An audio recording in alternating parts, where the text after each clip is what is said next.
Les voy a poner un ejemplo de una conversación coloquial. Es una conversación del corpus valesco, es espontánea, está grabada en este caso en condiciones de secreto y por lo tanto la calidad del audio digamos que no es una calidad de estudio, pero lo que van a oír es a un hablante A que dice algo, va a empezar con un ay que casi no se oye, pero quiero que intenten seguirlo si pueden. ¿Dónde me he metido yo? Que me van a suspender pruebas y me van a tirar de la facultad. Yo, y la peor se lo pasaba más mal. Hasta que no lo mira, menos mal que se habitúa un poco. Bien, está hablando de una chica que digamos que no se adaptaba demasiado a la universidad y lloró mucho. Y lo que pueden observar en este caso es un ejemplo paradigmático de lo que sería un discurso directo reportado, donde tenemos un hablante A que reporta las palabras de un hablante que es distinto de él, un hablante B, y que además está marcado ese fragmento por la presencia de un verbum dicendi, que sería decía. Bien.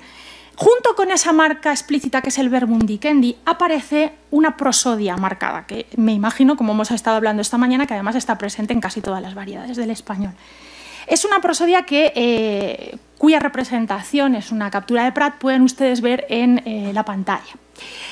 Lo que aparece sombreado en una especie de naranja es el discurso directo reportado y lo que aparece en blanco es la parte que no pertenece al discurso reportado. Como pueden ver, las diferencias son bastante obvias.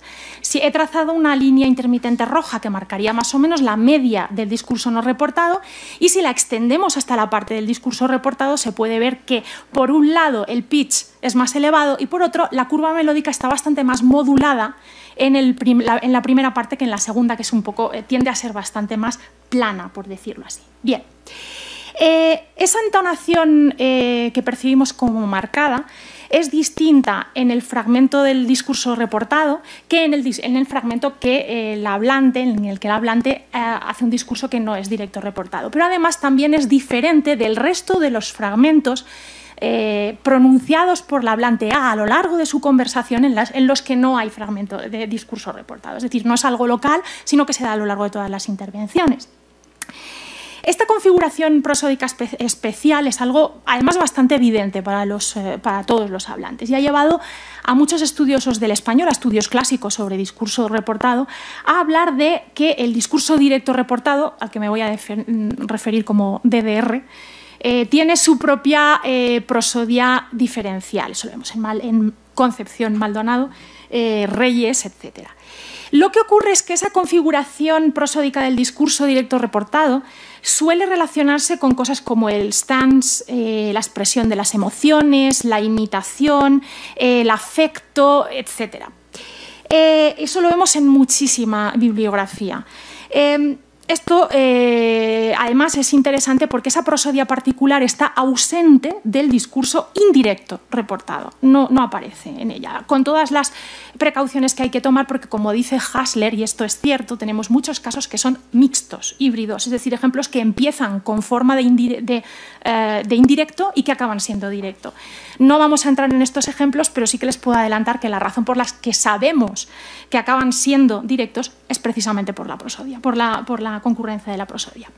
La hipótesis que vamos a manejar es que esa prosodia marcada, por supuesto, sin ningún tipo de problemas, marca todos esos valores pragmáticos de los que hemos hablado al principio, pero además se trata de un caso de mecanismo evidencial o expresión evidencial en términos clásicos de Eichenwald 2004.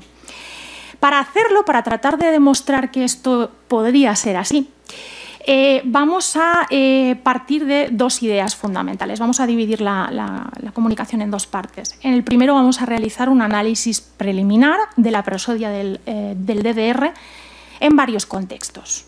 Ya veremos que son con y sin marca introductoria, en tipo dialógico o no dialógico, o aquellos en los que el hablante estuvo presente en el diálogo original o en el que no estuvo presente. Y después, sobre la base de estos datos, trataremos de ver si la prosodia del DDR es realmente si tenemos base para poder afirmar que se trata de una estrategia evidencial de tipo fónico.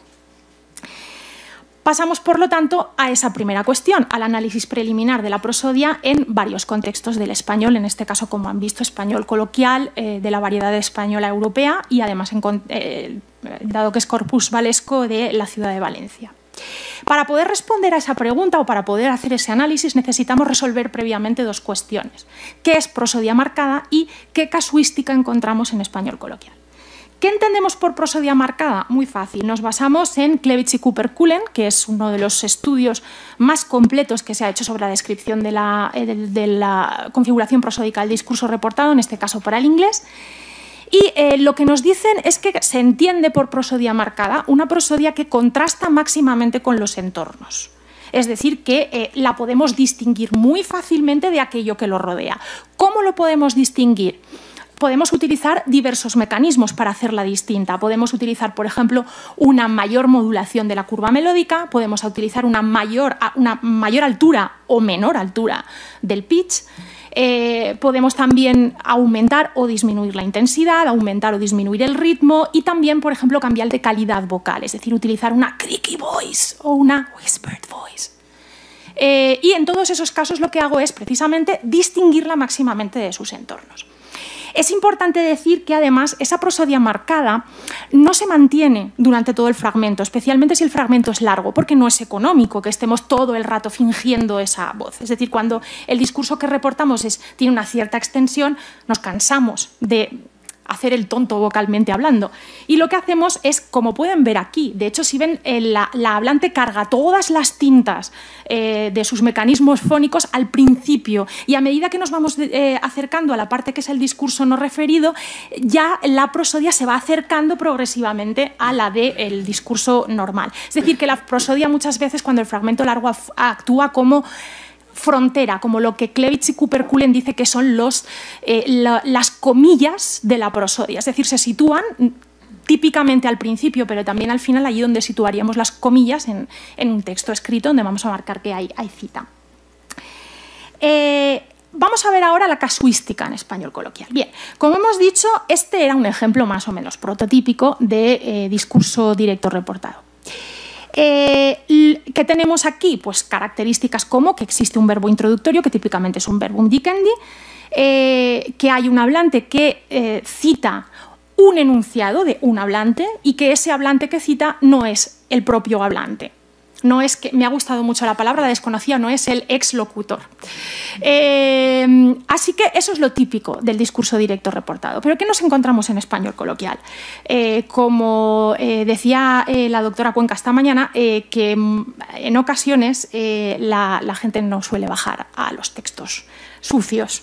Y cuando bajamos a los textos sucios nos encontramos con que los reportes son dialógicos, efectivamente, con que hay participación del hablante y con que muchas veces se encuentran faltas de marcas introductorias. Vamos a ir una por una para ver el comportamiento prosódico en cada una de ellas.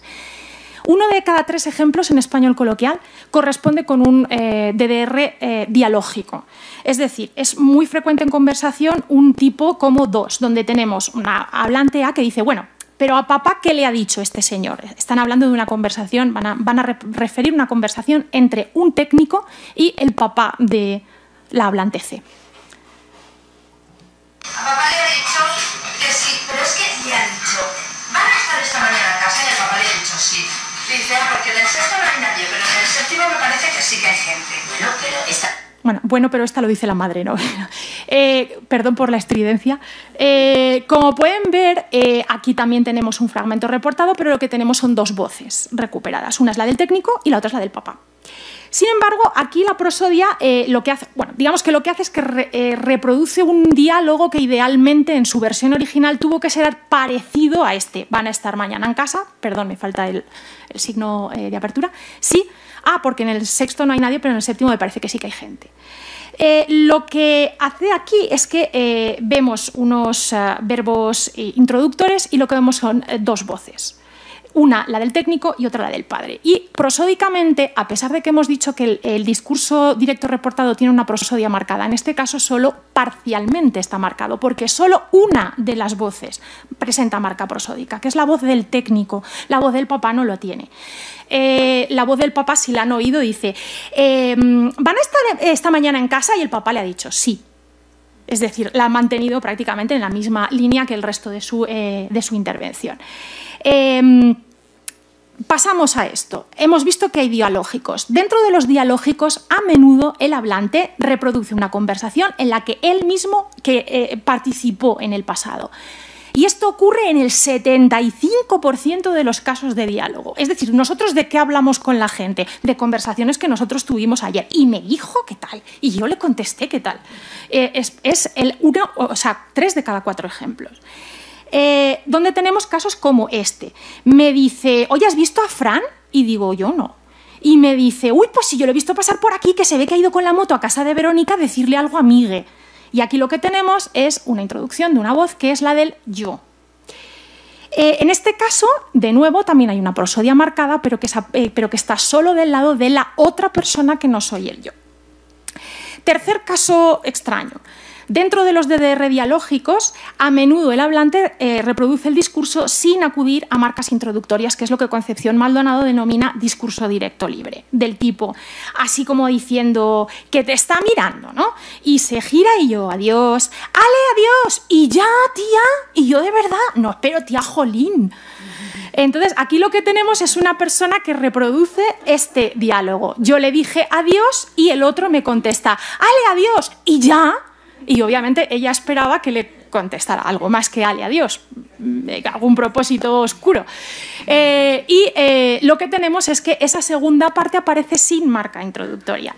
Pero además tenemos otra cosa importante. Como ven en el fragmento que está subrayado y en negrita, hay un y yo, que es uno de esos new quotatives de los que hablábamos esta mañana, es decir, es una marca mediante un pronombre, ¿no? No es necesariamente un verbum dicendi. Bien, cuando pasamos a los datos, una de las cosas que llama la atención es que el 100% de los ejemplos en los que debajo tienen un no, en los que no hay marca introductoria, tienen prosodia marcada. Todos ellos, todos y cada uno de ellos. Mientras que esas proporciones varían en los casos del verbum dicendi o del new quotative, que serían los casos de dic y asterisco dic. El caso que pone mix es un ejemplo híbrido del que les hablaba, que empieza como un tipo pero acaba de otro, pero este no tenemos tiempo de tratarlo. Es interesante que dentro de los que contienen verba dicendi hay un 36% que no tiene prosodia marcada, pero resulta que hay una dimensión más que tenemos que considerar, y es que en este IES 2015 se establecen diferencias entre el verdadero DDR y casos en los que no es. Es algo de lo que hablábamos esta mañana, es decir, casos en los que decir equivale a pensar, y que resulta que hay una diferencia prosódica entre cuando utilizamos decir equivalente a pensar y cuando utilizamos decir con un verdadero decir. Porque cuando decir equivale a pensar, sí que hay una diferencia de 60-30, pero cuando decir equivale a decir, el caso de ejemplos prosódicamente marcados es del 91,38% frente al 8,62% que no lo están. Con lo cual, realmente, al introducir ese filtro, vemos que parece haber una especialización prosódica del decir cuando sí significa decir. Vamos al segundo de los puntos. A la luz de todo lo que hemos visto, ¿podemos considerar que la prosodia del DDR es una estrategia evidencial fónica? Bueno, para eso necesitamos responder otra vez otras dos preguntas. ¿Por qué es evidencial la prosodia? Y si lo es, ¿qué tipo de evidencialidad expresa? ¿Por qué es evidencial la prosodia o por qué creo que podría serlo? Y eso luego lo podemos discutir. Bien. Se habla de que este tipo de ejemplos que les he presentado pueden marcar burla y, claro, obviamente también distinguen voces, pero eso todo el mundo lo sabe, es redundante. Pueden marcar imitación y afecto y, claro, también puede marcar distinción de voces, pero eso todo el mundo lo sabe. Y también puede marcar disociación, por ejemplo, con la perspectiva, con el enunciador, pero también marcan distinción de voces y esto pues todo el mundo lo sabe, cierto, pero lo que podemos ver a primera vista es que lo que se repite en todos ellos es precisamente la distinción de voces y que ese valor pragmático adicional es cambiante, puede ser desde desafección hasta afección máxima. Así que digamos que lo que está subyacente y lo que está siempre presente en todos y cada uno de los ejemplos es esa capacidad de distinguir voces. Y eso no es nada raro, porque como hemos visto también esta mañana, el comportamiento general de los evidenciales en esas lenguas no evidenciales gramaticalmente es que al no ser obligatorio, lo que tenemos es que es estratégico. Es decir, que puedo marcar o no la fuente de información y cuando la marco normalmente hay una voluntad detrás y suele venir la estrategia pragmática y suelen venir valores pragmáticos asociados. Es decir, esto mismo de tener un valor evidencial nuclear y que se generen valores pragmáticos adicionales que a veces son tan salientes que hacen a los expertos no ver realmente el valor evidencial subyacente, es algo tan común que se ha dado al parecer, por lo visto, se ve lo que yo he estudiado, lo que hemos estudiado la doctora Albelda y yo, que son sobre todo marcadores del discurso, muchas veces se han definido no en cuanto a su valor evidencial, sino en cuanto a los valores pragmáticos. Así que en realidad lo que tendríamos supuestamente con la prosodia no es tan extraño en las lenguas no evidenciales gramaticalmente. A esto se le une que en los ejemplos en los que no hay verbo introductorio, el significado que era redundante supuestamente se vuelve prominente. Si yo no tengo prosodia, es lógico, en esos significados estoy haciendo que mi interlocutor tenga un coste cognitivo bestial hasta que llega a entender que yo estoy reportando discurso. De tal manera que sin prosodia no se podría distinguir la existencia de un discurso directo. Si es así, y yo creo que puede ser evidencial, ¿qué tipo de evidencial es? Bien, Lampert y Lampert en 2010 distinguen reportativos y citativos de una forma un tanto distinta de la que se ha estado diciendo hasta ahora. Para ellos, reportativos son los que hacen referencia al modo de conocimiento, según Squartini, es decir, los que oponen lo reportativo a lo inferencial, dentro de los indirectos, porque también estaría el visual. Y los citativos se caracterizan, sin embargo, porque identifican a la fuente, no cómo se supo, sino quién lo dijo, por así decirlo. Las marcas léxicas explícitas en español, digo, dice, los verba dicendi, son reportativo-citativos. Son reportativos porque nos hablan de que se ha dicho, pero son citativos porque además la marca de persona verbal nos apunta a una identificación más o menos abstracta de esa fuente.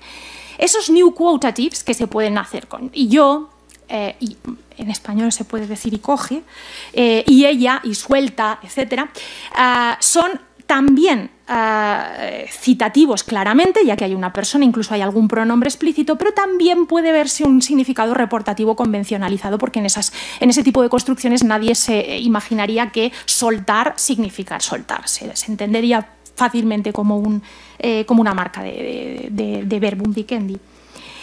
En el caso de la prosodia, el tipo es discutible. Sería reportativo también únicamente en un sentido convencionalizado, es decir, ya lo hemos entendido como una parte de la construcción, y sería citativo, pero de una manera muy esquemática. Es decir, algo que es típico de la prosodia. La prosodia en sí es tosca. Por lo tanto, los significados es muy primitiva, por lo tanto, los significados que expresa también son muy primitivos y tienen que ser bajados a tierra siempre en el contexto, se hacen finos en contexto, de por sí son bastante toscos. Así que lo que hace es que marca distintas voces. Por un lado, marca que lo que va a haber es un discurso reportado y cuando tengo varias voces me distingue una de la otra. Sería muy goloso plantearse que además la evidencialidad que marca es indirecta, porque siempre aparece del lado del que no es el hablante, con lo cual podríamos pensar que interesante, es una tercera persona. Pero no me atrevo. No me atrevo porque, aunque en nuestro corpus, en mi corpus, siempre aparece vinculada, lo cierto es que podemos pensar en ejemplos en los que esto no es así. Por ejemplo, es posible tener prosodia marcada en unas palabras del propio hablante cuando hace una autocrítica. Del tipo, y me llegó y me dijo, ¿quieres 1000 euros? Y le dije, no te hace falta. Y digo, qué tonto he sido, ¿no? Tendría que haber cogido los 1000 euros. Por otro lado, es posible encontrar casos de dos voces que tienen dos prosodias marcadas, pero distintas. Cuando hay dos prosodias marcadas, esas dos prosodias entre sí también son máximamente contrastantes. Por lo tanto, no puedo decir realmente que se trate, no podemos llegar a afirmar que se trate de una indirecta, pero al menos sí que podemos reducir su grado de citatividad a esa primitiva o tosca distinción de voces, que sería algo equivalente a la fuente. Por tanto, como conclusiones, Los introductores del DDR son reportativo-citativos, mayoritariamente en español, y enfocan tanto a la fuente de información como el modo en que se ha obtenido, y la prosodia actúa de manera similar, por lo tanto creo que sí que se podría considerar un caso de evidencialidad. Y esos valores asociados tradicionalmente, la burla, el distanciamiento, no son en absoluto incompatibles, sino que pertenecen a lo que sucede de manera regular con los evidenciales, al menos en español, y lo que marcan en cuanto al tipo de evidencialidad que marcan tosco es simplemente el de la presencia de una voz y la distinción de esa voz de otras voces que se dan en el mismo lugar. Muchas gracias.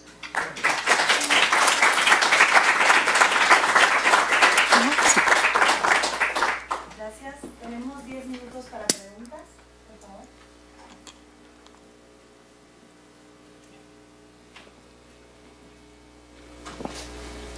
Muchas gracias, María, me encanta tu trabajo. Y bueno, esto no lo había visto, así que muchas gracias. Tengo dos cuestiones. Una, bueno, supongo que todos los ejemplos de diálogo interno no los consideraste, ¿no? Cosas así, que no fue en realidad un acto de habla, ¿no? Yo así como de, ay, ¿en qué estabas pensando? Sí que los consideré y luego los filtré. Y bueno, me pareció que habías dicho que en esos casos no tenías una prosodia marcada o no era una prosodia altamente contrastiva. Sí la hay, pero no tan sistemáticamente. Sí que se suele dar alguna modulación. Pero digamos que en 2 de cada 3 ejemplos, mientras que en los otros casos es en un 100%. Lo que sí que no he encontrado en el corpus, no es imposible ni mucho menos, pero en mi corpus no lo he encontrado, son casos de diálogo interno, o sea, perdón, de reporte interno o de falso reportativo dialógico. Todos los casos que he encontrado y digo, qué pesado es este tío. Pero no he encontrado nunca y digo, qué pesado este tío, y él me dice, porque entonces ya creo que tendríamos casi un problema mental, pero estaríamos ya conversando con nosotros. No quiere decir que no sea posible, simplemente que en mi corpus no aparece. En el mío todos son monológicos. Pero entonces, o sea, todos los que son, no podrías hablar de una prosodia que te permita caracterizar diálogo interno. No lo he estudiado, pero sería muy interesante hacerlo.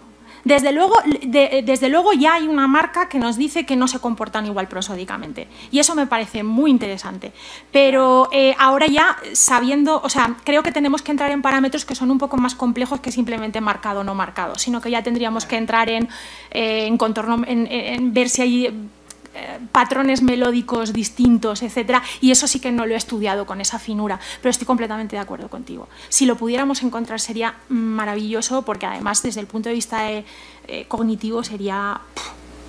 Nosotros encontramos casos, creo que sí, ¿no, Estela?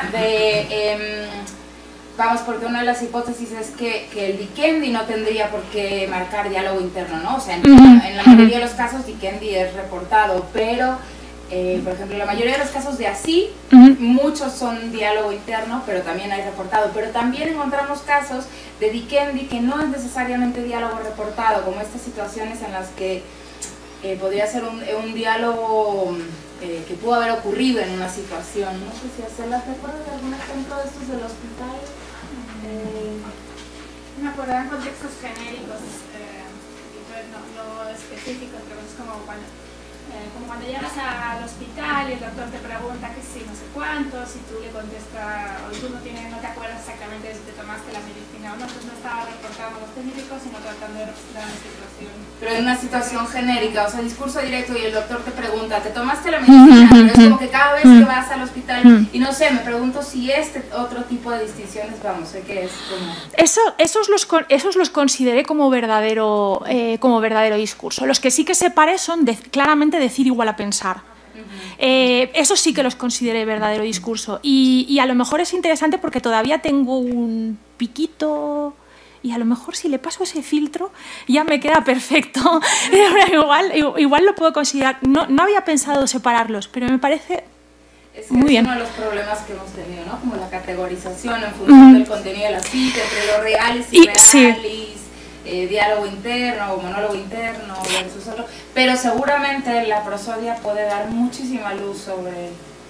Sería muy interesante, sobre todo si podéis partir de corpus como los vuestros, en los que veo que sí que podéis recuperar cuál es la realidad de lo que se dijo y no. Es decir, yo tengo grabaciones de los años 90 y muchas veces realmente no sé si se dijo o no se dijo. Si yo hubiera participado en la conversación lo sabría, o si pudiera contactar con la persona que lo grabó en los años 90, pero muchas veces tampoco puedo intervenir tanto como para definirlo. Entonces, si pudiéramos partir de un corpus en el que eso estuviera claro, los resultados prosódicos extrapolados a este caso ya a lo mejor serían geniales. Pero sí, última, perdón, sí, no, claro. El Dikendi también tiene, o sea, el introductor de cita también tiene una prosodia marcada, ¿no? O sea, parecía que había una diferencia. O sea, es como el introductor, o sea, viene el cambio desde el y me dijo, ya desde ahí hay un cambio, o es únicamente el discurso directo, porque parecía en el primer el programa que pusimos, parecía que desde el Dikendi había algo. Ese ejemplo que os he puesto es un poquito malo en ese sentido, porque no es lo tradicional, es la persona está haciendo un verdadero énfasis en y él le dijo, diciendo imagínate, pero en realidad la verdad es que no lo he estudiado para un artículo, sí que me llamó la atención, pero en realidad veo que se están comportando prosódicamente los introductores, los Dikendi, de una manera que se están acercando a la prosodia de los marcadores del discurso. Es decir, que están perdiendo independencia fónica y independencia prosódica. Es decir, que muchas veces se están se están incorporando al grupo entonativo posterior. Y eso, pese a lo contrario, que se suele considerar que cuando los marcadores se gramaticalizan ganan independencia, no. O sea, en el 60% de los casos lo que ocurre es lo contrario. Y creo que en ese sentido se comportan mucho como muchos otros, sobre todo marcadores conversacionales, que a medida que se van fijando, se van incorporando al grupo entonativo posterior. Pero esto te lo digo como una impresión, o sea, todavía no lo he... Me has dado muchísimos temas de investigación. No, me alegro, pero sí, es algo que llevo tiempo viendo. También estoy bastante obsesionada con la idea de que se pueda ver la prosodia como marca de gramaticalización o de fijación, y la verdad es que me parece muy interesante.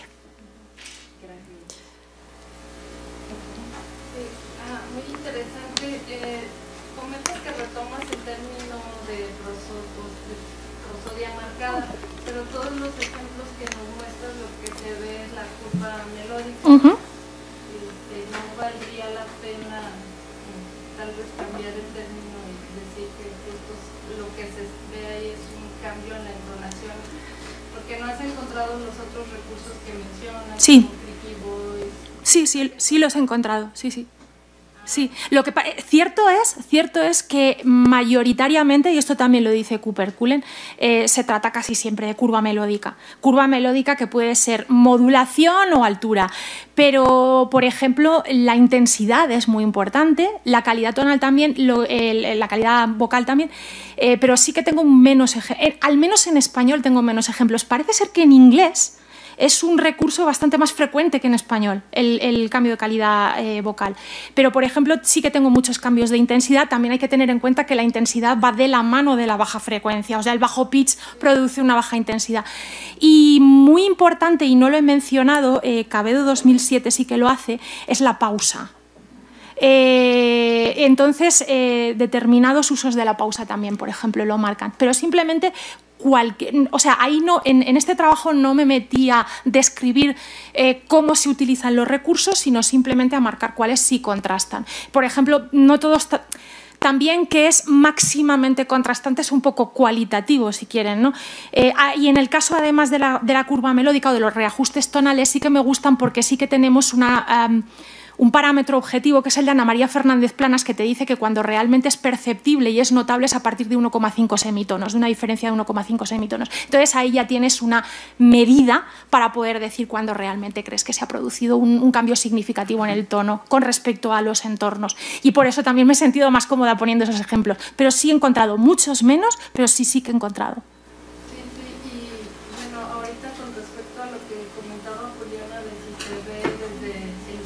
Aquí en México están haciendo un trabajo justo en la Universidad de Querétaro. Eva Velázquez estaba dirigiendo una tesis sí encontraba pues, que justo el salto se da después del verbo. Y lo que mencionabas, ¿no? O sea, que justo es muy costoso mantener esa curva entonativa muy alta, entonces se dan las fronteras en los saltos después del verbo diciendo. Sí, eso ya lo dice Prosodia en Interacción, es decir, toda la línea de Cooper-Cullen ya lo había. De hecho, por eso os decía lo de las comillas, lo ponen como, es una metáfora que me gusta mucho, es decir, está prácticamente allí donde podríamos las comillas en el escrito, típicamente al principio, pero también a veces se da al final, o más que, es curioso porque a veces en vez de darse al final del discurso directo reportado, se da al principio ya del no reportado, pero lo que interesa es que contraste. Exacto, sí. Gracias. Ya no tenemos más tiempo para preguntas. No. ¿No pasa nada? ¿No?